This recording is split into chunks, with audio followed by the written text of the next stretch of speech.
అందరికీ నమస్తే. జై తెలంగాణ.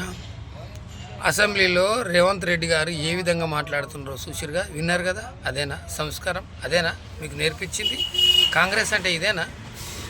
కేసీఆర్ గారు ఆ రోజు తెలంగాణ కోసం ఆహారనిశలు శ్రమించి తెలంగాణను తీసుకొచ్చిన ముఖ్యమంత్రి, 2 సార్లు ముఖ్యమంత్రిగా చేసిండు. దేశంలోనే నంబర్ 1 స్థానానికి తీసుకుపోయిండు రాష్ట్రాన్ని. మరి నువ్వు వచ్చినాక అన్నీ ఇవే. గెలుపోవటములు సహజం, కానీ పవిత్రమైన అసెంబ్లీలో నీ ఇష్టం వచ్చినట్టుగా బూతు పురాణం నీ నోటికి వచ్చింది. పాపం ఈ విధంగా మాట్లాడుతూ ఉన్నావు. ఏంది అంటే నీ దగ్గరకు వచ్చే వరకు ఇదా?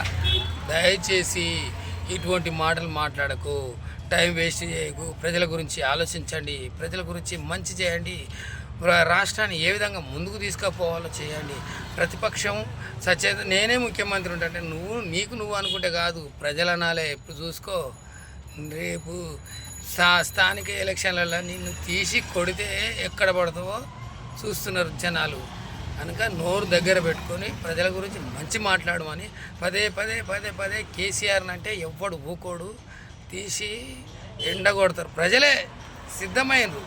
అరే, ఒక మహనీయుని పట్టుకొని ఇష్టం వచ్చిన బూతుల. దయచేసి అటువంటి మాటలు మాట్లాడొద్దని ఈ బూత్ పురాణం ముఖ్యమంత్రికి తెలియజేస్తున్నాం. జై తెలంగాణ, జై కేసీఆర్, జై అఖిల భారత కేసీఆర్ వీరాభిమాన సంఘం.